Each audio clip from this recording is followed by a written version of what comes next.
요한복음 2장 1절에서 12절 말씀 이렇게입니다. 우리 같이 한번 한 목소리로 읽도록 하겠습니다. 시작. 사흘째 되던 날 갈릴리 가나에 혼례가 있어 예수의 어머니도 거기 계시고 예수와 그 제자들도 혼례의 청함을 받았더니 포도주가 떨어진지라. 예수의 어머니가 예수에게 이르되 저들에게 포도주가 없다 하니 예수께서 이르시되 여자여 나와 무슨 상관이 있나이까 내 때가 아직 이르지 아니하였나이다. 그의 어머니가 하인들에게 이르되 너희에게 무슨 말씀을 하시든지 그대로 하라 하니라. 거기에 유대인의 정결 예식을 따라 두세 통 드는 돌 항아리 6이 놓였는지라. 예수께서 그들에게 이르시되 항아리에 물을 채우라 하신즉 아귀까지 채우니 이제는 퍼서 연회장에게 갖다 주라 하시매 갖다 주었더니 연회장은 물로 된 포도주를 맛보고도 어디서 났는지 알지 못하되 물 떠온 하인들은 알더라. 연회장이 신랑을 불러 말하되 사람마다 먼저 좋은 포도주를 내고 취한 후에 낮은 것을 내거늘 그대는 지금까지 좋은 포도주를 두었도다 하니라. 예수께서 이 첫 표적을 갈릴리 가나에서 행하여 그의 영광을 나타내심에 제자들이 그를 믿으니라. 그 후에 예수께서 그 어머니와 형제들과 제자들과 함께 가버나움으로 내려가셨으나 거기에 여러 날 계시지는 아니하시니라. 아멘. 아멘. 자, 우리 오늘 말씀 제목 같이 한번 읽어보겠습니다. 시작. 가나에서 베푸신 첫 기적의 의미. 자, 우리가 기억해야 될 것은 요한복음은 예수님이 하나님이라는 관점에서 쓰여진 이 책이라는 것을 기억해야 합니다. 마태, 마가, 누가복음, 달리 이건 공관복음, 특별히 요한복음은 예수님의 어떤 신서, 예수님이 하나님이시라는 그 관점. 그러다 보니까 오늘 또 이제 갈릴리 가나에서 첫 기적을 베푸시는데 총 7가지 기적이 또 앞으로 쭉쭉 이렇게 나옵니다. 그 예수님, 이 진짜 하나님이라는 것, 당연히 메시아이지만 하나님이라는 그분은 부분들을 제시하려고 하는 그런 부분들. 그게 오늘 첫 번째 기적, 가나의 혼인잔치의 기적 이야기를 우리가 오늘 보게 이렇게 됩니다. 자, 우리 지난주 말씀. 베드로가 형제 안드레가 시몬을 데려와 가지고 예수님께 데려오는 과정에 지금 말해요. 우리가 누구를 만났다? 메시아를 발견했다. 이 시대에 이 세상의 모든 사람은 한번 경험해야 될 그 순간이죠. 이 세상에 우리만 아는 게 아니라 메시아가 있다라는 거. 우리가 메시아를 발견했다. 하나님의 아들이더라. 발견했다. 메시아, 구원자. 또 빌립은 예수님이 직접 부르셨고 나를 따르라. 빌립이 또 자기가 너무 기뻤는지 또 나다나엘을 찾아가가지고 또 성경에 기록하고 예언했던 그분을 우리가 발견했다. 그분이 나사렛 예수. 그리고 알고 봤더니 나다나엘에 고백하죠. 그분은 누구? 하나님의 아들. 나사렛 예수니까 당연히 요셉의 아들이라고 해야 되는데 또 고백해요. 하나님의 아들 이스라엘의 왕이다. 그 영광을 돌리고 이렇게 있죠. 그러니까 지금까지는 지금 뭡니까? 이 요한복음 앞에서는 그 예수님께 발견해서 나오는 장면. 그러면 이제 가나 혼인잔치는 뭐겠습니까? 예수님이 이제 직접 자기가 또 기적을 베품으로써 뭐죠? 자기 자신을 메시아이심을 이렇게 드러내는 어떤 그런 부분으로 이렇게 넘어가는 것을 이렇게 볼 수 이렇게 있습니다. 그래서 오늘 말씀을 이렇게 보도록 하겠습니다. 1, 2절 같이 한번 읽겠습니다. 시작.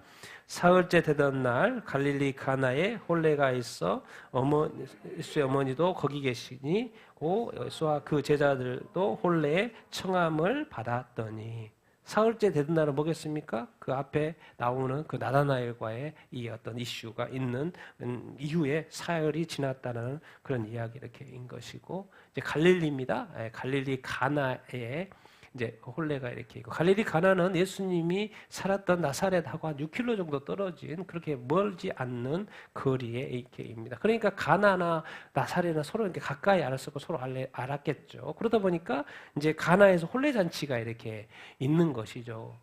그래서 누구도 초대받은 거예요? 예수의 어머니도 그렇고 예수님도 그렇고 제자들도 그렇고 뭘 받았다는 거예요? 청함을 받았다는 거예요. 그러니까 이제 그 당시에는 뭐 나사렛이고 가나고 가깝고, 그 당시에 뭐 결혼식은 또 며칠이나 해요? 유대 결혼식 며칠이나 합니까? 결혼잔치를 7일이나 해요. 신랑의 집에서 7일이나 해요. 그러니까 또 음식도 얼마나 많이 준비해야 될 것이며 철저히. 그러니까 또 누가 있는 거예요? 연회장이 있는 거. 이 모든 것을 세팅하는 연회장. 왜? 긴 어떤 결혼식이기도 이렇게 하고. 그렇기 때문에 이게 거의 동네 당치예요, 결혼식이. 그래서 다 초대하는 거예요, 주변에. 근데 거기에 누구도 청함을 받은 거예요? 예수님도 제자들도 어머니도 청함을 받아서 이렇게 갔다. 여기서 이제 중요한 단어가 혼례잔치가, 왜 이 예수님이 첫 번째 기적을 베푸는데 혼인잔치일까? 그리고 거기에는 또 왜 예수님이 초대를 받았을까? 그리고 예수님이 초대를 받았는데 또 거기에는 왜 문제가 생겼을까? 왜 거기에 문제 해결자는 또 예수님이실까? 이런 것을 고민해 보면요, 답이 점점 나옵니다. 왜 요한복음의 첫 번째 기적을 혼인잔치로 했을까? 왜 등극을 그렇게 했을까? 그러면서 제가 이제 드는 생각이, 창세기 2장 2절을 보니까 뭐요? 하나님께서 누구를 창조하셨어요? 남자와 여자를 창조하셔가지고 한 몸 되게 해서 무엇을 꾸리게 하신 거예요? 가정을 꾸리게 하신 거죠. 그래서 남자와 여자가 만나서 결혼하는 이 결혼, 이 혼인잔치, 결혼식을 하나님이 처음에 만드신 거죠. 그런데 오늘 가나의 혼인잔치에 이 예수님 요한복음의 첫 번째 이 기적이 혼인잔치예요. 그 혼인을 성사시킨 분이 또 그분 주님이시잖아요. 혼인잔치. 남자와 여자. 그러니까 예수님이 오셔가지고 자꾸 천국을 비유하는데 이 혼인잔치를 설명을 하는 거죠. 이거 천국의 비유인데 아들을 혼인잔치를 베푸는 어떤 왕, 임금과 같다라는 이 천국의 비유를 어떤 결혼식과 비교를 해요. 자기 아들을 결혼시키는 그 장면. 왕이 자기 아들을 결혼시키는 장면. 이거는 좀 더 들어가면 무엇입니까? 하늘의 하나님 아버지께서 예수 그리스도와 이 땅에 구원받는 자들을 신부로 부르셔서 결혼시키는 것이지요. 근데 그것이 이제 비유 이렇게 하더니 실질적으로 비유했던 이 비유가 이제 요한계시록에 가니까 저렇게 나오죠. 같이 한번 읽어보겠습니다. 시작. 우리가 즐거워하고 크게 기뻐하며 그에게 영광을 돌리세 어린 양의 혼인 기약이 이르렀고 그의 아내가 자신을 준비하였으므로, 이렇게 가는 거예요. 혼인잔치에 예수님이 오셔가지고 첫 번째 기적이 요한복음의 혼인잔치, 이 혼인, 예수님으로 시작된 그 혼인, 그리고 예수님으로 오셔가지고 비유로 설명하는 그 천국의 혼인잔치, 알고 봤더니 모든 것들이 모형이었던 거예요. 결국 무엇에 대한 모형? 요한계시록 마지막에 이 세상을 심판하고 마지막에 이 19장에 어린 양의 혼인잔치. 어린 양은 예수 그리스도고, 그리고 혼인잔치. 거기에 또 누가 나와요?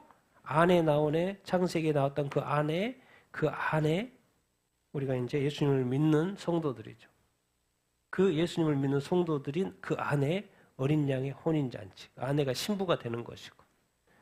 그래서 이제는 요한계시록에 딱 가면요, 이제 혼인잔치는 비유가 아니에요. 요한계시록 혼인잔치는 뭐예요? 실제 잔치인 거예요. 지금 예수님이 여기 와 실제 잔치에 왔던 것처럼 지금 요한계시록 19장에 이 어린 양의 혼인 계약은 이르렀다고 그랬잖아요. 그래서 이제 혼인 잔치가 시작이 된다는 실제적인 역사. 그래서 제가 이제 이렇게 생각을 해보면 이 혼인이라는 것이 그렇게 중요하다는 거예요. 예수님이, 하나님이 그런 제도를 만들었던 것은 결국에는 요한계시록 19장의 이 혼인 잔치. 참 그래서 놀랍지 않습니까?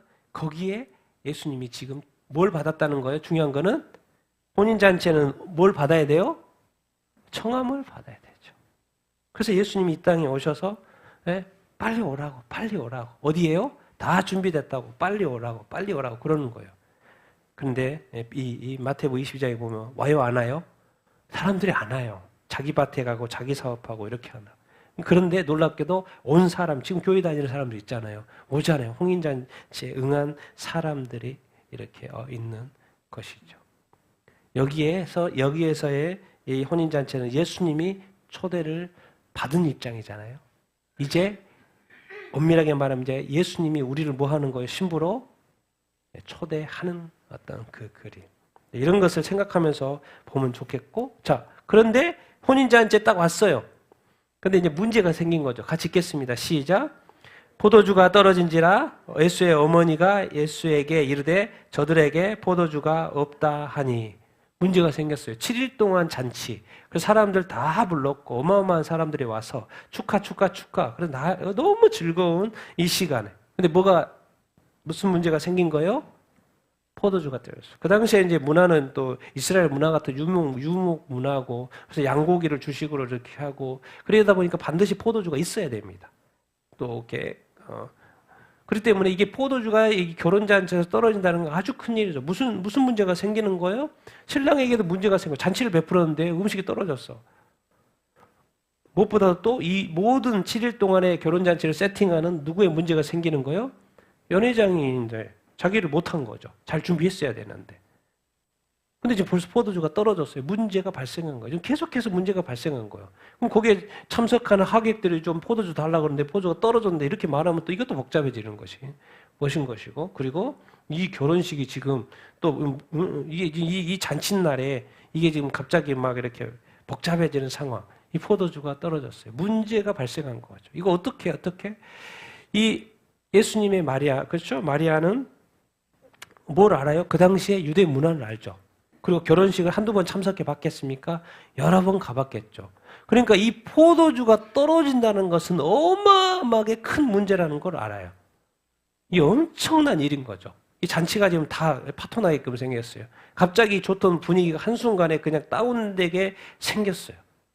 근데 놀랍게도 그 자리에 누가 있었던 거예요? 예수의 어머니가 있었어요. 그리고 그것을 부탁할 또 누가 있는 거예요? 예수님이 그 자리에 있었어요. 어떻게 좀 빨리 문제를 해결해야 되는데 이 연회장조차도 떨어진 줄도 모르고 있는 거예요, 지금. 그리고 이제 알고 났더니 어떻게 그러고 있는 거죠. 근데 예수님의 어머니가 예수님에게 뭐라 그래요? 저들에게 뭐가 없다? 포도주가 없다. 아니 그거는 지금 이 말은 뭐죠? 연회장이 신랑한테 가가지고 우리 포도주 없어. 어떻게 할까요? 떨어졌어. 아니 그걸 준비를 잘했어야지. 그것도 준비 안 하고 지금 근데 어떻게 갑자기 또 포도주 구할 수도 없고. 근데 놀랍게도 거기에 누가 계셨어요? 예수님이 계셨어요. 근데 예수님이 계셨는데 아직 예수님이 뭐가 지금 아직 잘 모르는 상황. 누가 누군지 잘 모르는 상황. 그런데 여기서의 핵심은 예수님의 어머니예요.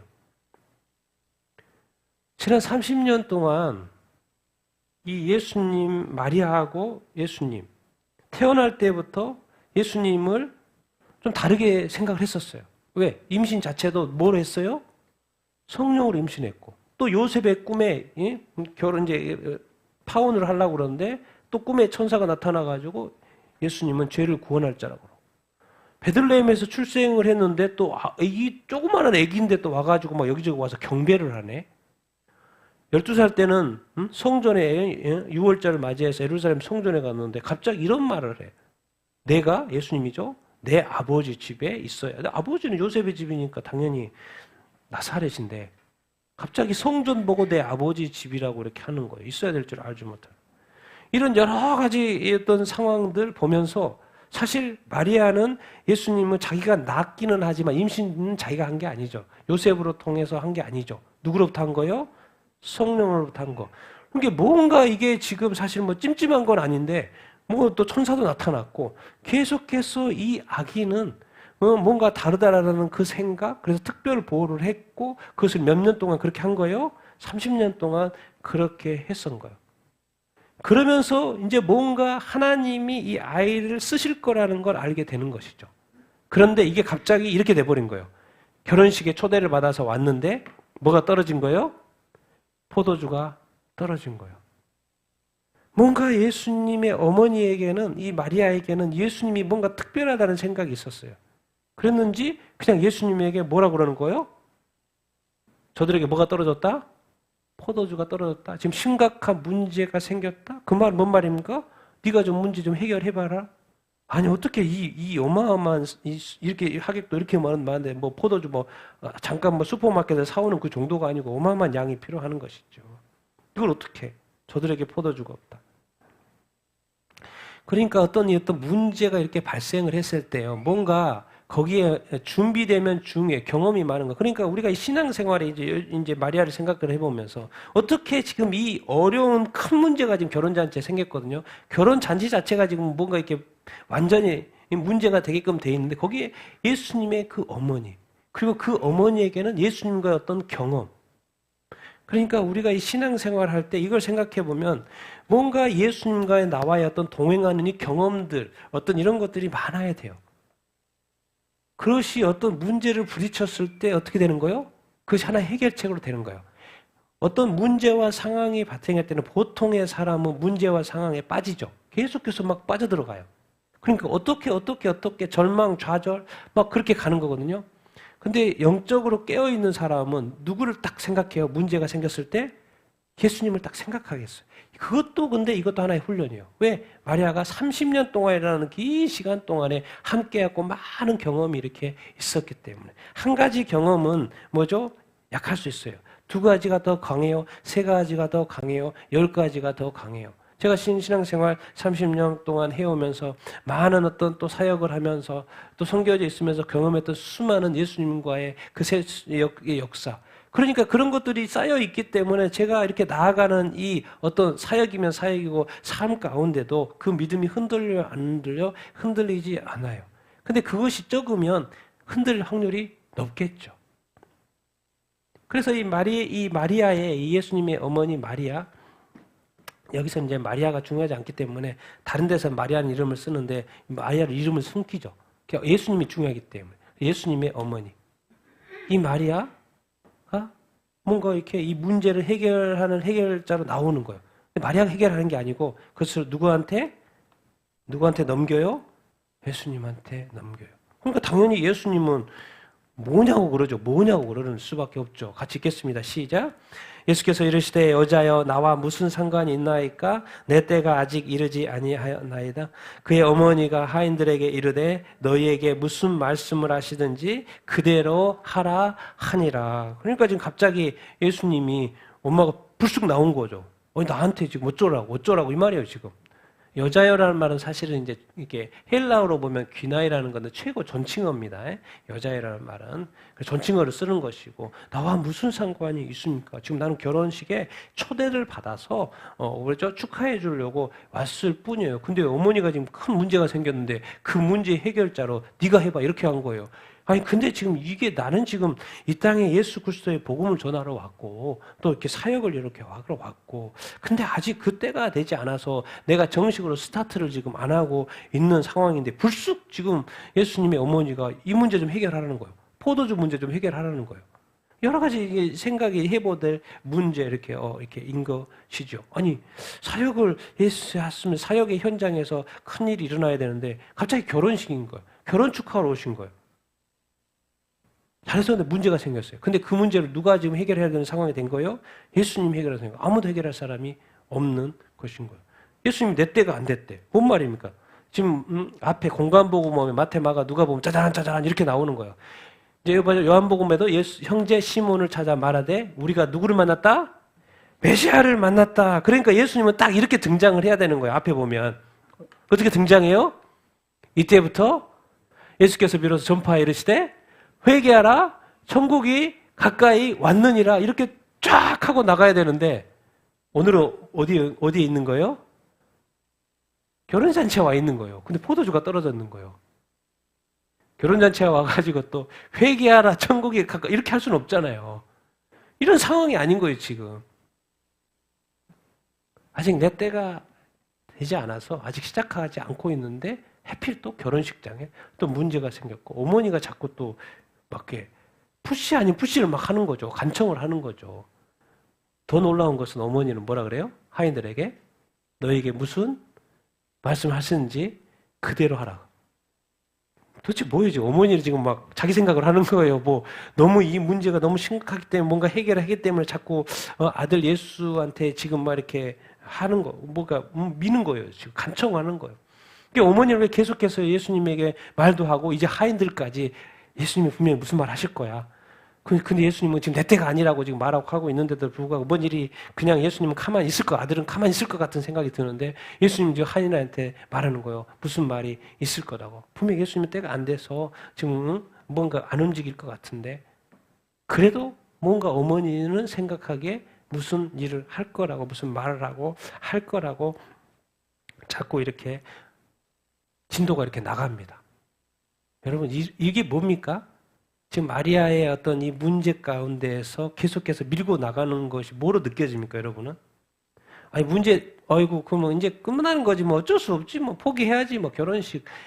그냥 좀, 뭐 하루 줄입시다. 아니면 포도주 안 되면 뭐 그냥 다른 음료수로 대체하십시다. 뭐 이런 대안일 텐데, 포도주가 계속 있어야 되는 생각을 하는 거예요. 누가요?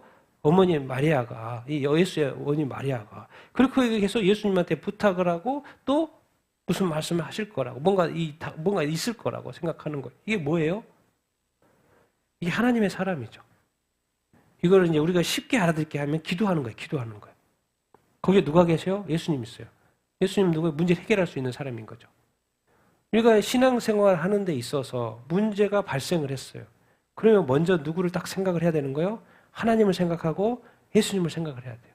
그리고 그렇게 하면은 뭐예요? 지금 계속 부탁도 했고 예수님한테 부탁도 했고 또 하인들에게도 말하는 것처럼 우리는 계속해서 하나님한테 말을 해야 되는 거예요.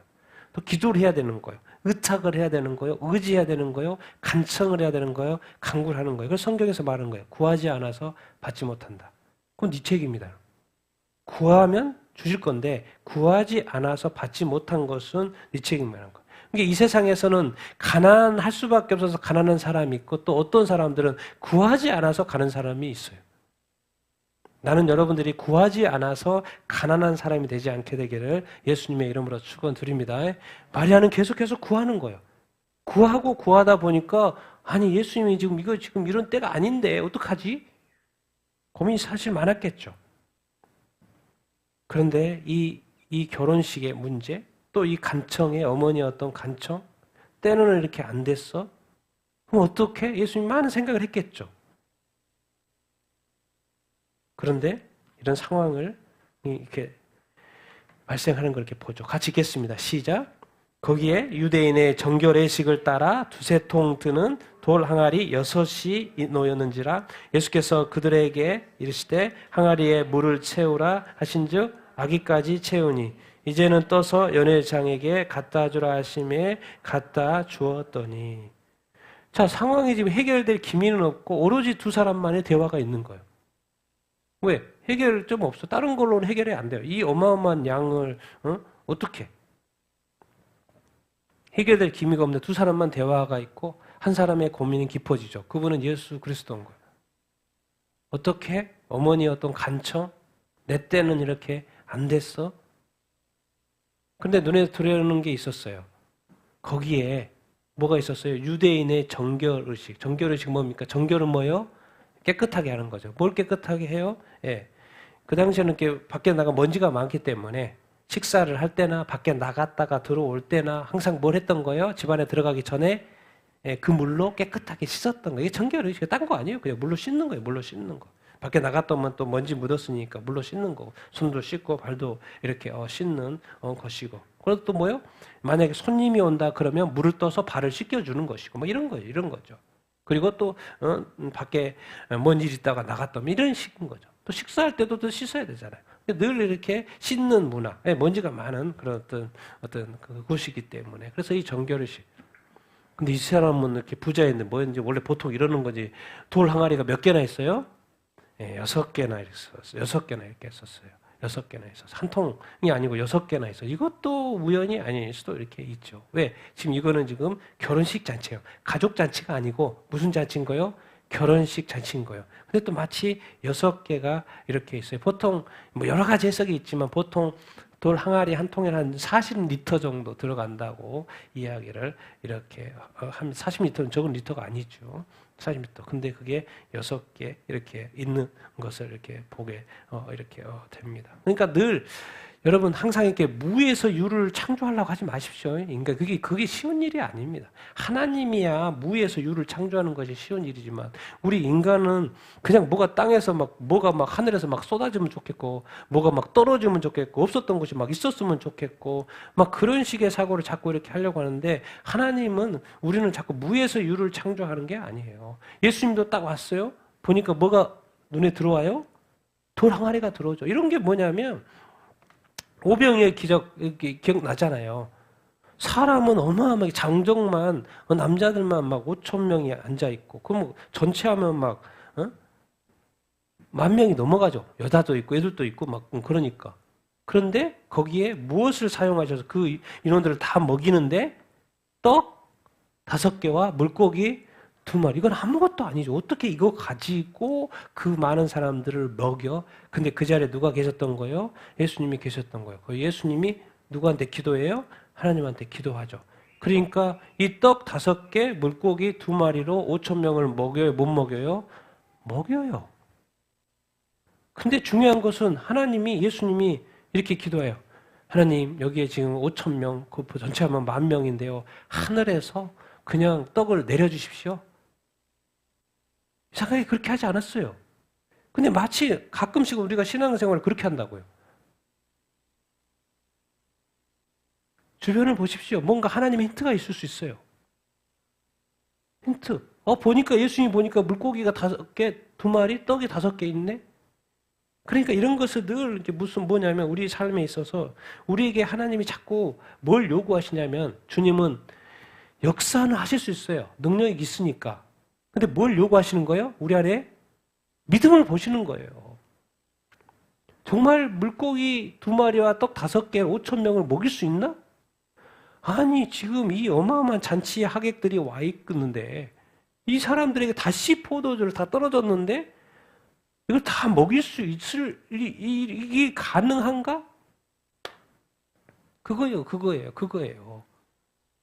그런데 주님은 예수님을 믿는, 하나님을 이렇게 믿는, 말씀을 이렇게 믿는 무엇을 보시는 거예요? 우리 마음 가운데 이 작은 믿음을 보시고 그 믿음을 통해서 뭐 하시기를 원하는 거예요? 역사하기를 이렇게 원하시는 거예요. 돌 항아리가 뭐라고? 그냥 보니까 있네. 아니 그 물고기 몇 마리? 니나 먹어. 니만 먹어도 끝이다. 그럴 밥을 자기 개인 밥을 가져온 것뿐인데 그 개인 밥을 5,000명, 10,000명을 먹이는 밥으로 불릴 수 있는 것은 주님 가능하죠. 근데 나에게도 뭐가 있어야 된다는 거예요. 떡 5개와 물고기 2마리. 그리고 또 동항아리와 같은 것들이 있어야 하는 것. 그래서 우리가 늘 그래서 우리 안에 신앙생활을 하면서 정말 우리가 그냥 살아가는 것이 아니고 나는 과연 그 예수님을 안 믿어, 불신자가 예수님 믿게 되는 그런 믿음 말고 이제 살아가면서 어떤 많은 사건과 상황과 이런 여건들이 발생을 했을 때 과연 나는 예수님을 그때 믿고 예수님을 먼저 찾고 예수님께 먼저 기도하나 그것이 습관화 되어 있나 이런 어떤 것을 우리가 돌이켜 늘 봐야 합니다. 그런 믿음이 있으면 당연히 누구를 당연히 생각하게 될까요? 당연히 예수님을 생각하고 또 뭐 하게 될까요? 기도하게 되겠죠. 또 기도해도 응답이 안 돼도 믿음이 흔들려요? 안 흔들려요? 안 흔들리죠. 왜?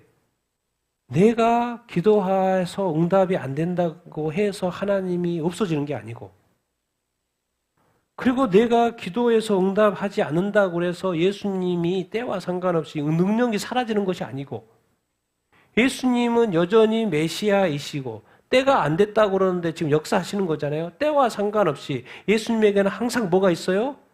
능력이 있어요. 능력이 있어요. 그렇기 때문에 예수님에게 계속 기도하고 간청을 하면 예수님이 응답하실거 안 하실까요? 응답하실 수 있어요. 근데 그 응답의 어떤 그 결과는 누구한테 맡겨야 돼요? 주님한테 맡기고 우리는 믿음으로써 누구를 의지하는 게 중요해요? 주님을 의지하는 게 왜? 주님이 누구이시니까? 메시아니까. 우리 하나님이시니까. 우리의 구원자이시니까 나는 상관없어. 그런 거 상관없이 때와 상관없이 상황에 상관없이 그분이 뭐가 있다는 것을 우리의 기도에 응답하실 수 있다는 그 능력이 있으신 것을, 그 능력이 예수님이 있다가 없다 그런 게 아니에요. 항상 가지고 계셔요. 그 항상 가지고 있기 때문에 우리는 믿음으로 그분한테 뭐 하는 거예요? 구하는 거예요. 지금 예수의 어머니가 구하는 것처럼 우리도 예수님한테 구하고 기도 이렇게 하는 것이지요. 그래서 우리가 이 예수님과 동행한다, 예수님과 함께한다, 이렇게 할 때 여러분 이 차이만 하나 기억하고 우리가 신앙생활을 해야 합니다. 내가 원하는 계획, 내가 원하는 길, 내가 생각하는 그 길하고 예수님이 생각하는 그 길하고 이게 좀 차이가 있을 수 있어요. 그게 이제 하나님의 높은 뜻, 나의 뜻, 이게 차이가 있을 수 있어요. 근데 그것이 일치되어서 가는 사람은 어마어마한 사람이고, 근데 그게 아직 그 하나님의 뜻과 나를 향한 하나님의 뜻과 나의 길, 나의 생각, 나의 계획이 따로따로 가는 사람 늘 힘들 수가 이렇게 있어요. 늘 힘들지는 않지만 또 우리가 불쌍히 여겨서 우리 주님이 또 응답하실 때도 이렇게 금방금방 응답하실 때도 있지만 때로는 막 빨리빨리 응답을 안 하시잖아요. 왜? 능력이 있으신데도 불구하고 도우실 수도 있는데도 불구하고 도대체 왜? 딴 거 없어요. 딴 거 없어요. 능력은 있으니까. 뭘 보시는 거요? 우리 안에 뭘 보는 거요? 내가 지금 주님이 응답하지 않은 것 같은데도 그 믿음이 흔들리지 않는지를 보는 거예요. 지금 딴 게 아니고. 주님은 축복하신다니까요. 도우신다니까요. 역사하실 수 있다니까요. 언제든지 역사하실 수 있다니까. 때가 안 됐는데도 하신다니까요. 근데 뭘 보는 거예요, 지금? 우리의 믿음을 보는 거. 나를 향한 그 믿음이 흐트러지지 않고 있는지를 보는 거예요. 그것이 크고 작고는 아무 상관이 없어요. 하나님에게는 그 양의 문제가 없어요. 양의 문제가. 두 랩돈, 자기의 모든 것은 두 랩돈, 이 조그마한 100원 내고 있는데도 그것이 10,000원 내고 있는 바리새인보다도 더 많다고 그러잖아요. 그 100원이. 주님에게는 어떤 판단하는 그 기준이 틀립니다. 그러니까 우리의 이 작은 믿음만 있어도, 정말 겨자씨만한 그 믿음만 있어도 하나님은 크게 역사하실 수 있는 분이라는 것을 우리가 기억해야 합니다. 그게 바로 주님과 함께하고 주님을 향한 그 믿음을 잊어버리지 않고 사는 거예요. 아니 갑자기 주님이 움직이기 시작해요. 나 때가 안 됐어요. 뒤로 물러났다가 이제 간청이 있으니까 주님이 이렇게 앞으로 나와요. 그들에게 하인들이겠죠? 하인들에게 뭐요? 돌 항아리에 뭘 채우라? 물을 채우라는 거예요. 근데 놀랍게도 하인들이 아기까지 채워요? 안 채워요? 채워요. 그리고 이제는 뭐요? 떠서 뭐 하라가 누구한테 갖다 줘요? 연회장에 갖다 주라 그래요. 연회장에게. 그러니까 갖다 줘요? 안 갖다 줘요? 갖다 줘요. 여러분 이게 예수님의 하나님의 응답이에요. 아니 지금 이 문제를 해결하려면 엄청난 시간이 걸리고 엄청난 돈이 걸리고 뭐가 우리 인간적으로 생각하면 엄청난 이 스케일을 이게 큰 일도 아니니까 7일 잔치니까 이걸 다시 회복하는 것은 엄청나게 에너지와 시간과 돈과 뭐가 필요할 거라고 생각하죠. 예수님의 응답은요 그냥 한순간에 끝나버려요. 물 채워? 갖다 줘? 그게 끝이에요 그냥. 우리는 막 어떻게 이러겠죠. 그래서 성경이 말하는 그 걱정과 염려라는 게 그거예요. 우리는 너무 크게 생각하고 너무 어렵게 생각하고 너무 이렇게 인간적으로 생각하는 거예요. 근데 예수님은 그냥 한마디 하고 끝 해결. 채워봐. 항아리에 6개 물 채워봐. 인원도 많으니까 6개 다 채워야지. 다 3개는 내가 볼 때는 좀 잔치 남았으니까 부족할 것 같고 6개 다 채워봐. 그때가 또 채워 또. 말하니까 또 채워야지. 또 마리아 예수의 어머니도 말했으니까 부탁도 있었으니까 그냥 하인이 채우는 거. 근데 뭐 채우자마자 뭘 또 뭐라 그래요? 이제는 또 소 갖다 달라는 거 연회장한테. 왜? 일단 연회장한테 갖다 도 테스트를 하고 버려야지. 막 하인들이 막 할 수는 없잖아요. 왜? 총괄하고 있는 사람이 연회장이니까 포도주 맛을 보게 하고 확인하고 이렇게 해야 되니까 연회장한테 갖다 주라고 하시는 말씀. 이게 너무 빠른 거예요. 너무 쉬운 거예요. 너무 그냥 순식간에 일어나 버리는 거예요. 이 문제 해결이. 이게 바로 능력인 거죠. 그러니까 능력이 발휘되기 시작하면요. 한순간에 한 큐에 끝납니다. 왜?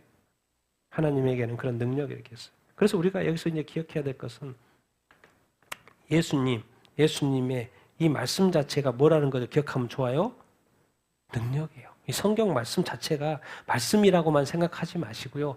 예수님의 말씀은요, 그냥 항아리에 물 채워. 그 말씀이 사실은 그냥 채우는 수고 뭐 이런 것 같은데 그 말 자체에 뭐가 있는 거예요? 응답이 들어있는 거예요. 응답이 들어있는 거예요. 그냥 순종만 하면 이제 뭔 일이 일어나는 거예요? 열매가 맺히고 역사가 일어나는 거냐, 한순간에. 근데 우리가 자꾸 머뭇거리는 거예요. 이 말씀이 순종하는지 안 하는지 해야 되냐, 막 이런 머뭇하니까 이게 자꾸 지연되는 거예요. 그래서 우리가 기억해야 됩니다. 예수님의 말씀은 뭐다? 능력의 통로인 거예요. 능력이요. 성경 말씀을 볼 때 이것이 단순한 말씀이 아니고 이것은 하나님의 말씀입니다. 그리고 예수님의 말씀이에요. 근데 예수님에게는 능력이 있어요. 그러니까 이 말씀을 능력의 말씀으로 믿고 우리가 큐티하고 통독하면서 그 말씀에 우리가 뭐 하면? 순종하면 뭘 맺을 것이다? 열매를 맺을 것이다. 그리고 또 열매를 맺게 하기를 원하시지 않겠습니까? 주님이 그렇게 역사하기를 원하신 줄로 믿습니다. 사실은 내가 원하는 것보다 주님은 우리를 더 축복하기를 원하신 줄로 믿습니다. 우리는 몰라서 구하지도 못해서 받지도 못하는 축복이 많이 있어요. 그런데 그것까지도 주님은 주기를 원하실까요? 안 하실까요? 그게 뭐예요? 그 사례가 솔로몬이에요. 솔로몬은 이거를 구했는데 주님은 플러스 알파를 막 푹 주셔버려요. 다 채워주셔버리는 거예요. 나는 이 문제만 해결하면 되겠는데요. 나는 변호사만 되면 돼요. 재판해가지고 잘 재판하면 돼요. 그런데 뭐까지 줘버려요? 집까지 주고 부귀영화 다 주는 거예요. 이게 바로 하나님이고 예수님인 거예요. 그게 이렇게 능력인 거예요. 그래서 우리가 안 구하는 것이 문제고 또 제대로 구하는 것이 문제고 하나님의 뜻에 따라 구하는 것이 문제고 그러면 하나님은 뭐예요? 그 하나뿐만 아니라 플러스 알파로 주실 의향이 항상 있으신 거예요. 왜? 우리가 누구니까? 하나님의 자녀 이렇게 있으니까. 그러니까 예수님이 말씀하시면 또 성경의 말씀에 또 이렇게 순종을 하면 우리는 하나님의 큰 상을 받을 줄로 이렇게 믿습니다. 그래서 이게 뭐 아무것도 아닌 것 같잖아요. 하인들이 그냥 물 채우라니까 물 채우고 또 달라니까 또 다주고 그냥 순종했을 뿐이죠. 하인이니까도 순종하지만 그러니까 우리가 늘 이렇게 생각해야 돼요. 우리 그리스도인들은 우리 그리스도의 뭐다? 종이다. 주님이 말씀하시면 무조건 한다 안 한다? 한다. 말씀에 뭐라고 성경 큐티하다가 이거 하라고 그러네. 이거 한번 실천해볼까? 어떻게 테스트해볼까? 누구한테 테스트해볼까? 결정하고 그냥 해보는 거예요. 전화해보는 거예요. 뭐 물어보는 거예요. 기도해주는 거예요. 기도하는 거예요. 그냥 해보는 거예요. 그랬더니 많은 이야기가 그렇잖아요. 뭔가 생각이 나서 전화를 했는데 거기에 뭔가 있었고 주님이 그렇게 응답하셨다는 말을 많이 듣잖아요. 주님은 뭔가 역사하고 있고 일하려고 있고 통로를 나를 사용하고 싶은데 내가 그것을 민감하게 반응하지 못하니까 그게 열매까지 나아가지 못하는 거예요. 그냥 하라고 하면 하는 거예요. 그래서 우리 그리스도인은 제가 늘 얘기하잖아요. 무식한 게 좋다고. 무식한 게 좋다고. 머리 너무 똑똑하면요. 너무 계산을 하기 때문에 뭐예요? 결국 주님의 뜻대로 순종하며 살기가 쉽지 않죠. 주님 하라 그랬으면 하고 하지 말라 그랬으면 하지 말고.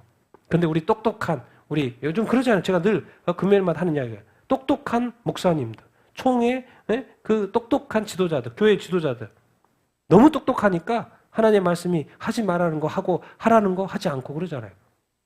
오히려 그냥 성도로서 그냥 하지 말라는 거 하지 않고 하라는 거 하는 것이 하나님의 뜻대로 하는 거예요.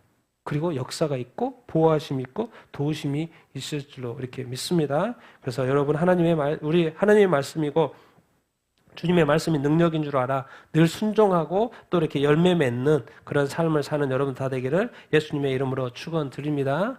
예, 자 우리 9절 10절 읽겠습니다. 시작.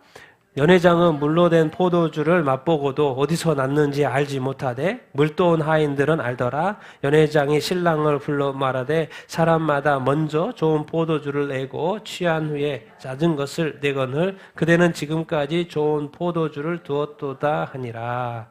아멘. 이제 뭡니까? 연회장이 이제 그 포도 맛을 이렇게 봤죠.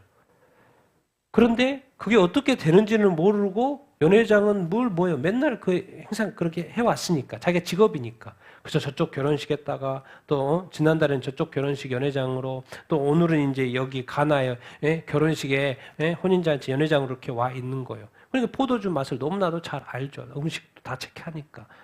그래서 물로 된 포도주는 무엇을 의미합니까? 다시 한번 언급하면 무엇을 의미하는 거예요? 지금 자연을 다스리시는 예수님의 능력. 물을 포도주로 만드는 그 기적. 예수님은 뭘 다스리고 계시다? 자연을 다스릴 수 있는 분이다. 지금 무엇을 이야기합니까? 요한복음 예수님이 누구시다? 하나님이시다. 하나님이시다는 말이 뭔 말이요? 능력자시란 말이에요. 능력자. 우리가 믿는 그 예수님이요. 능력자라니까요. 능력자. 전능하신 하나님. 그런데 연회장은 포도주 맛을 봤어요, 지금. 근데 어디서 났는지를 알아야 몰라요?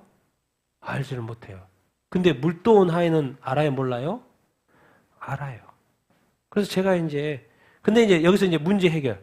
그래서 연회장이 깜짝 놀래가지고 누구한테 달려가는 거예요? 신랑한테 가는 거예요. 우리가 원래대로 제가 수많은 연회를 베풀어보고 잔치에 참여해봤지만 보통은 항상 처음에는 포도주, 취하면 어차피 맛 잘 구별 못하니까 나중에는 좀 뭐한 포도주? 좀 질이 떨어지는 포도주. 그러니까 처음에는 몇 년사 내주는 거예요? 20년사 내주는 거예요. 20년사. 우와, 결혼식에 왔는데 20년산 포도주를 내주네. 그 맛 최고. 잠시. 조금 또 이렇게 마시게 하고 좀 시간 지나면 이제 몇 년 산? 5년 산 내도 전혀 맛 몰라요. 5년 산을 뭐처럼 느껴요? 20년 차처럼 느낀다니까요. 그런 식이었다는 거예요, 늘. 왜? 일단 가격도 있고 20년 산 일단 비싸요. 그리고 50년 산 비싸고 또 어쩔 때는 뭐예요? 얼른 가서 급한 때 슈퍼에서 차가 얼마 되지도 않은 거 사와가지고 근데 구분 못해. 이미 취해 있으니까. 그런 식이었다라는 거예요. 그런데 깜짝 놀라는 거예요. 오늘 어떻게 된 거예요, 지금? 당신은 뭐예요, 지금? 당신은 정말 멋진 신랑입니다. 지금까지도 좋은 포도주, 지금 다 떨어질 타임인데, 지금까지도 포도주. 여기서 이제 구분을 해봐야 될 게 뭐예요? 제가 이렇게 생각을 해봤습니다. 물로 된 포도주를 모르는, 물을 포도주로 만든 이 모든 상황을 알지 못하는 연회장. 지금 이분은 사실 뭘 한 거예요? 성공한 거예요, 지금. 자기 연회장으로 와가지고, 나중에 또 월급 받아야 될 거 아니에요? 돈 받아야 될 거 아니에요? 성공한 거죠. 왜? 포도주가 다시 생겼으니까. 이 즐거운 파티가 계속이 되죠. 근데 제가 이 하인들의 입장에서 생각해 보면 물로 된 포도주를 이 사람들 알아요, 몰라요? 알아요. 자기가 물을 집어넣고 그 물이 떴을 때 알았는지 연회장한테 갖다 줬을 때 알았는지 언제 뭐인지 알게 됐는지 모르겠지만 그 사람은 늘 누구와 함께 했어요? 예수님과 함께 했어요. 그래서 그 과정을 다 자기가 지켜봤어요. 그리고 자기가 한 게 아니에요. 누가 하라는 대로 한 거예요? 예수님이 하라는 대로 한 거예요. 그 모든 과정에.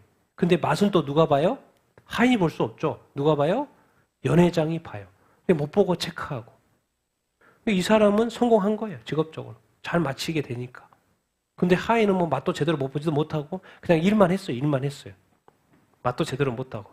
나중에 몰래 가서 한잔하고 막 그럴 수도 있겠죠. 하인이 어떻게 막 사람들하고 하객들하고 같이 술을 그 포도주를 마셔요. 일만 한 거예요. 그런데 그 하인들은 이 기적의 현장에서 누구와 함께 한 거예요? 예수님과 함께 한 거예요. 예수님을 만난 거예요. 그러면 이제 연회장이 나중에 예수님을 메시아로 믿기가 쉬웠을까요? 이 하인들이 예수님을 믿기가 쉬웠을까요? 하인들이 예수님을 믿기가 쉬웠겠죠. 이런 게 바로 이 직업적인 성공도 좋습니다만 육적 성공이라도 제가 이렇게 붙여봤는데 제가 볼 때는 예수님과의 만남이니까 구원이니까 무슨 성공? 영적인 성공을 하인들은 하고 있는지도 모릅니다. 그래서 나중에 뭐 그 하인들이 다 예수 믿었다 그런 이야기는 우리가 이렇게 없지만은 우리가 뭔가 세상에서 열심히 살고 세상적으로 성공하고 지금 세상 그러잖아요. 예수 믿지 않아도 성공하고 그러잖아요. 잘 되잖아요. 또 문제 일어나면 해결도 이렇게 하고 과연 그것이 좋죠. 그것도 필요하죠. 그런데 내가 종인데 내가 하인인데 내가 못 사는데 내가 부족한 부분이 많이 있는데 이상하게 세상 사람들은 그래. 교회 다니는 사람. 뭐가 이렇게 부족해가지고, 자기 뭐 열심히 살면 다 부유하고 뭐 잘 먹고 잘 살고 그렇게 하는데, 뭔가 모자란 것처럼 자꾸 생각한다고요. 그것만큼은 큰 실수가 없죠. 모자라서 가는 게 아니라 이 세상을 창조하신 하나님을 알아보고 가는 거죠. 엄청난 착각인 거죠. 세상 사람들은. 하나님을 알았기 때문에 가는 거죠. 예수님을 만나고 경험했고 그분이 하라는 대로 순종도 해봤고 그러니까 역사가 일어나는 것도 경험해본 그 하인. 그러나 그 포도주를 맛도 볼 수 없는 그 하인. 그냥 떠서 갖다 줄 수밖에 없는 그 하인. 응? 그 결혼식이 끝날 때까지도 맛 한번 볼 수밖에 없는 그 하인. 그런데 그는 예수님을 만났어요. 예수님의 기적을 함께했던 사람입니다. 이 땅에서의 삶의 진정한 성공 무엇일 것 같습니까? 여러분 어떤 성공을 추구하십니까? 그리고 여러분 이미 성공했을까요? 안 했을까요? 뭘 또 성공이 나중에 또 이루어질 거라고 생각하십니까?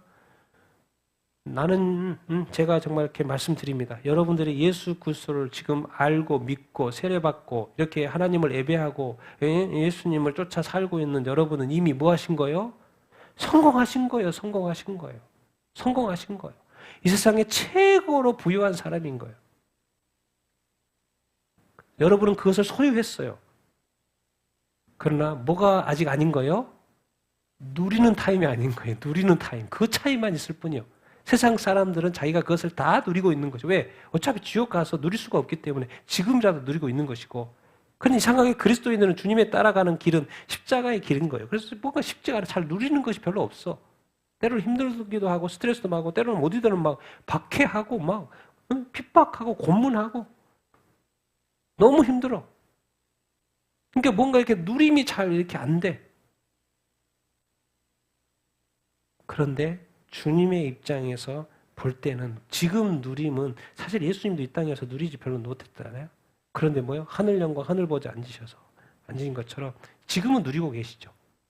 그 누림 가운데 이제 우리를 데리러 천군 천사와 함께 오신다 그 말인 것이고 우리는 아직 이 땅에서 아닌 거죠.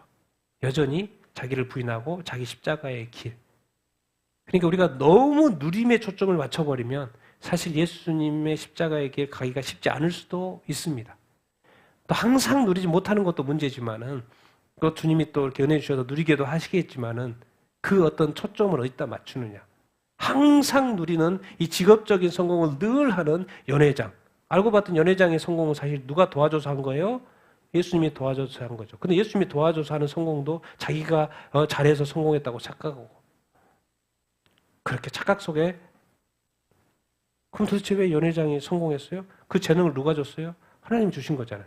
하나님 주신 재능으로 성공했는데 하나님께 영광 올려드리지 않고 예수님을 믿지 않고 근데 재능도 없는 하인은 주님과 함께 했고 그 모든 과정을 받고 예수님을 믿게 됐고 그러면 뭐예요? 그게 진정한 성공이죠. 그래서 우리 어떤 세상의 가치관이 세상의 교회에 들어오는 것은 엄청나게 경계해야 합니다. 왜? 세상의 성공의 기준을 교회의 성공의 기준으로 갖다 대기 시작하면요. 이미 교회는 나눠져요. 분열돼요. 왜? 저 사람은 있고 없고 성공하고 성공 안 하고 뭐 이런 식으로 막 나누잖아요. 주님이 가장 싫어하는 교회가 됐겠죠. 그렇게 되면. 왜? 어느 교회가 주님의 교회인데 그 기준을 성경 기준으로 하지 않고 세상의 기준, 세상이 어떤 세상이요? 타락하고 마귀가 귀신 왕노릇하는 그런 곳의 기준을 가지고 와가지고 하나님의 사람을 평가하고 비판하고 그래서 뭐라고 합니까? 단호하게 말합니다. 절대로 비판하지 마. 성경에서. 선상으로 절대로 비판하지 마. 절대로 네가 함부로 정죄하면 안 돼. 그런 이야기를 하는 거예요. 그래서 이런 어떤 이 하인일지라도 아는 것이 중요하다. 믿는 것이 중요하다. 주님과 함께하는 것이 중요하다. 마지막으로 나누고 싶은 것은 11절 같이 읽겠습니다. 시작. 예수께서 이 첫 표적을 갈릴리 가나에서 행하여 그의 영광을 나타내심에 제자들이 그를 믿으니라. 자, 첫 번째 기적 갈릴리 가나의 혼인잔치에서의 기적 물을 뭐로? 포도주로 만든 어떤 기적. 뭔 말입니까? 예수님이 이제 능력으로 한 거죠. 이거는 그냥 한 게 아니죠. 사람의 힘으로 한 게 아니에요. 능력으로 한 거기 때문에 예수님이 친히 메시아이심을 증거하기 이제 시작하신 거예요. 이제 본격적으로 때는 아니었는데 부득불 지금 결혼잔치에 와가지고 이렇게 시작이 되고 있는데 결국 뭐요? 이 능력이 예수님이 메시아이심을 드러내는 어떤 상황이 되는 것이죠. 그래서 그 첫 표적, 첫 기적, 이 첫 증거, 가나안 땅 갈릴리 가나에서 행하여 그의 영광. 사람들이 얼마나 놀랐겠습니까? 어머니도 놀랐을 것이고 제자들도 놀랐을 것이고 그 하인들도 놀랐을 것이고 안 놀란 사람도 있지만 그것을 직접 본 사람들은 엄청 놀랐어요. 그래서 우리가 늘 경계해야 될 거 이것입니다. 기적과 예수. 기적을 베푸시는 예수, 기적. 제가 이렇게 나눴죠? 여러분은 기적이 더 놀라워요? 예수님이 더 놀라워요? 두 가지 반응. 우리는 항상 뭐에 초점이 맞춰져 있어요? 기적, 우와. 나병 환자 10명. 자기 아파요. 좀 낫게 해주세요. 그래서 10명 중에 나았어요. 기적, 우와. 그리고 다 나았으니까 떠나요, 안 떠나요? 예수님 떠나죠. 안 돌아와요. 근데 딱 한 사람. 예수님한테 관심 있는 사람. 예수님께 감사하고 싶어서 기적을 경험하고 딱 한 사람 돌아와요. 여러분 우리 중에서요 다 이런 어떤 기적을 체험하고 주님께 감사하고 돌아올 것 같습니까? 저는 100%가 아니라고 생각합니다. 금방 까먹어요. 인간이 참 이상하게 금방 까먹어. 문제 해결 이것만 해주면 이거 해주면 근데 해결 딱 해주면요 까먹어버려. 뭘 까먹어버려요? 주님을 까먹어버려. 자기 문제 해결됐으니까 다음 삶으로 가요. 우리가 늘 생각해야 됩니다. 기적은 뭐요? 누가 베푸시는 거예요? 주님이 베푸시는 거예요. 자기가 베푼 게 아니잖아. 자기 문제 해결을 자기가 한 게 아니잖아요. 누가 한 것이에요? 주님이 하신 거잖아요. 그러면 누구한테 감사해야 돼요? 주님한테 감사해야 돼요. 그러니까 알고 봤더니 기적은 뭔 거예요? 우리에게 문제가 해결돼서 좋은 거 같지만 기적은 누구를 드러내는 증거인 거예요? 주님을 드러내는 증거예요. 예수님을 드러내는 증거예요. 그러니까 더 중요한 것은 뭐예요? 주님이 중요한 거예요. 주님이 중요한 거예요. 우리가 늘 경계해야 합니다. 그래서 때로는 주님이 기적을 베풀지 않아요. 왜? 사람들이 자꾸 잘못된 길로 가니까. 그리고 또 그래서 보십시오. 많은 기적이 일어나는 데 한번 가보십시오. 어떤지. 그 기적을 베푸는 자가 주인공이 되어 있고 예수님은 뭐예요? 수단이 되어 있고. 그래서 우리가 은사를 사용하거나 이런 특별한 은사를 사용할 때 늘 조심해야 합니다. 자기가 주인공이 되면 안 되죠. 자기 인간에게 무슨 그런 능력이 있습니까? 예수님이 다 주님이 하나님이 하는 거죠. 기적은 통로일 뿐이고 사역의 어떤 그런 통로일 뿐이라는 것을 우리가 늘 기억해야 합니다. 그래서 늘 평소에 우리의 마음이 누구한테 어떤 상황과 일과 그러니까 잘 될 것 같아. 기적은 잘 되는 거잖아요. 근데 심지어 안 될 때라도 걱정과 염려하지 말고 누구한테 초점을 맞추라는 거예요? 주님한테 초점을 맞추라는 거예요. 그것이 중요하다는 거예요. 기적도 중요하고 기적 때도 그럴 뿐만 아니라 어떤 상황 속에서도. 사실은 이 기적은 무엇을 나타내는 거요? 이 영광이라고 왜 단어를 썼겠습니까? 이 표적은 인간 수준의 것이 아니죠. 하나님 수준인 거예요. 그러니까 예수님이 메시아라는 게 맞다는 것이고 이 기적은 결국 사람들이 깜짝 놀란 거죠. 아니 어떻게 이런 기적을 베풀 수 있지? 왜? 이 자연은 하나님이 만드신 거고 예수님이 만드신 거고 예수님이 그렇게 하는 건 일도 아닌 거죠. 왜? 포도주를 인간이 만들었지만은 이 자연 모든 만물을 만드신 우리 주님 아닙니까? 그 물을 포도주를 만드는 건 일도 아닌 것이죠. 우리가 인간한테 이 어려운 것이 예수님한테 일도 아닌 거예요, 사실은. 그런데 이 기적 하나 베풀었다고 깜짝깜짝 놀라죠. 그리고 영광 올려드리죠. 아, 당신이 바로 메시아이십니다라고 인정하잖아요. 영광 올려드리잖아요. 여기서 무엇을 나타냅니까? 예수님이 지금 요셉의 아들, 마리아의 아들이라고 자꾸 생각했는데 예수님은 뭘 가지신 분이라는 거예요? 아, 인성으로만 봐서 안 되겠구나. 이분은 신이시다. 하나님이시다. 신성이 이분한테 있구나. 하나님의 아들, 나다나엘이 고백했던 하나님의 아들이 맞구나. 그런 거예요. 그래서 이 첫 기적이 결국 예수님께 영광이 되는 거예요. 근데 놀라운 것은 이제 예수님이 영광 받으셨잖아요. 거기서 가장 이제 중요한 것은 또 누구예요? 제자들이 누구를 믿어요? 그를 믿어요. 지금 하나님의 아들 메시아로 막 발견해가지고 좋아가지고 쫓아오가 있는데 이 기적의 현장에서 예수님이 이 물을 포도주로 만드는 걸 보고 믿음의 고백을 했잖아요. 그래서 따라왔잖아요. 근데 뭘 체험한 거예요? 예수님의 기적을 본 거예요, 지금. 그러니까 제자들의 믿음이 어떻게 줘요? 확실해져. 그러니까 이제 이런 생각도 합니다. 그러니까 우리가 예수님 믿음 생활도 하지만은 이렇게 가끔씩 기적도 체험하고 뭔가 우리들에게 놀라운 일들이 일어나면 그것은 분명히 그 믿음 성장에 도움이 될 줄로 이렇게 믿습니다. 그리고 여러분도 구하십시오.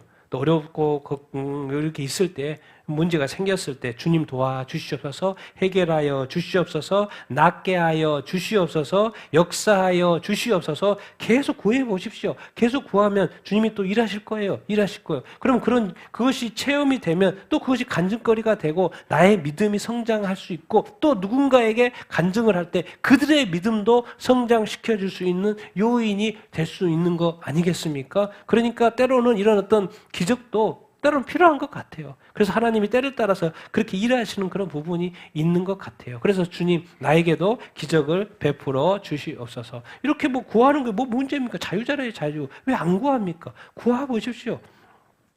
응답은 주님께서 하실 것이고. 그래서 주님 결국 많은 사람들의 믿음이 나를 따르는 제자들의 믿음이 커진 것처럼 확실해진 것처럼 메시아로 확실히 믿어진 것처럼 나에게도 이런 기적을 베풀어 주시고 또 놀라운 일들을 베풀어 주시고 놀라운 축복을 허락하여 주시옵소서. 그렇게 기도하십시오. 그럼 하나님께서 일하실 줄로 이렇게 믿습니다. 그래서 오늘 이 놀라운 이 첫 번째 갈릴리 가나에서의 혼인 잔치를 통하여서 예수님이 때가 되지 않았지만은 예수님이 능력 발휘를 이렇게 하셨어요. 그리고 또 영광 받으셨어요. 그리고 궁극적으로 또 문제 해결, 혼인 잔치의 문제 해결이 되었을 뿐만 아니라 더 마지막으로 누구의 믿음이 좋아졌어요? 제자들의 믿음이 좋아졌어요. 그게 엄청난 지금 어떻게 보면 시너지 효과가 지금 나고 이렇게 있는 거. 예수님이 한 번의 기적이지. 주님 나에게도 이렇게 주님 기적을 베풀어 주시옵소서. 근데 꼭 이제 이런 사람들이었어요. 이런 걸 보면은 아니 성경의 기적은 그냥 별로 중요하지 않아. 갈릴리 가나의 혼인잔치 나하고 상관없으니까 별로 중요하지 않아. 나한테 일어나야 돼. 나한테 일어나야 돼. 나한테 기적을 베풀지 않으면 아무것도 아닌 거야. 이런 식으로 막 나가는 사람이 있어요. 그렇지 않아요. 제가 지금까지 오랫동안 신앙생활하고 정말 저는 보통인으로서 정말 말씀 그대로 믿고 살아온 이 신앙생활 이렇게 가운데 주님의 기적이 내 기적입니다. 성경의 기적이 내 기적입니다. 그렇게 믿고 살아온 사람이에요. 그런데 그렇게 믿고 살아도 또 삶 가운데 기적이 일어납니까? 안 일어납니까? 기적이 일어나요. 정말 놀랍습니다. 기적이 무슨 기적일까? 자꾸 우리는 뭔가 새로운 것이 뭔가 막 무에서 유를 창조 그런 것이 막 기적이라고 생각하는데 아니요. 어느 순간 제 믿음이 엄청나게 커져 있는 거예요. 제 삶을 이렇게 돌이켜보면 내가 어떻게 많은 외국인 나라에 저렇게 복음을 전하고 어떻게 그렇게 많이 했지? 지금 생각하면 내가 막 이렇게 어떻게 했지? 뭐 이런 생각이 자꾸 듭니다. 나는 지금 또 어떻게 이렇게 하고 있지? 제가 볼 때 이거 자체가 기적인 것 같아요. 어떤 물질적인 기적을 뛰어넘어서 상황적인 기적을 뛰어넘어서 그냥 이 뭔가 이렇게 존재적인 기적 같아요. 그냥 이게. 어떻게 내가 이럴 수 있지? 어떻게 여기까지 올 수 있었지? 내가 이렇게 한결같이 흔들림 없이 이렇게 올 수 있었지? 수많은 산과 강 이런 데 많은 일들을 경험하면서 어떻게 여기까지 올 수 있었지? 그건 바로 주님이 나한테 베풀어 주신 기적 때문이 아닌가. 그런 생각이 그냥 절로 듭니다. 그렇게 고백할 수밖에 없어요. 그리고 그 주님이 하셨습니다. 내 삶 가운데 주님이 하셨습니다. 밖에 할 수 없어요. 그러니까 어느 순간 나도 나의 믿음이 이제 커졌기 때문에 이러다 주님과 함께 하면서 여기까지 올 수 있었던 것이 아닌가. 그래서 이런 어떤 이 첫 번째 어떤 기적의 경험은 정말 출발이 아주 좋은 거죠. 지금 요한복음에서는 좋은 것처럼. 우리도 이제 출발 잘 했지 않습니까? 여러분도 끝까지 믿음 흔들리지 않고 믿음이 성장하게 되기를 바랍니다. 그리고 여러분 삶 가운데도 하나님께서, 우리 주님께서 기적을 베풀어 주시게 되기를 원합니다. 그렇기 때문에 우리 예수님의 말했처럼 구하십시오. 기도하십시오. 주님께서 응답하실 줄로 믿습니다. 주님은 때와 상황에 상관없이 항상 능력이 있으신 분입니다. 그 능력을 베푸실 수 있는 분이십니다. 작은 믿음이라도 끝까지 주께 올려드리고 그 믿음으로 역사하는 그 믿음이 역사하는 믿음이 되기를 원합니다. 주님이 그렇게 또 역사하실 줄로 믿습니다.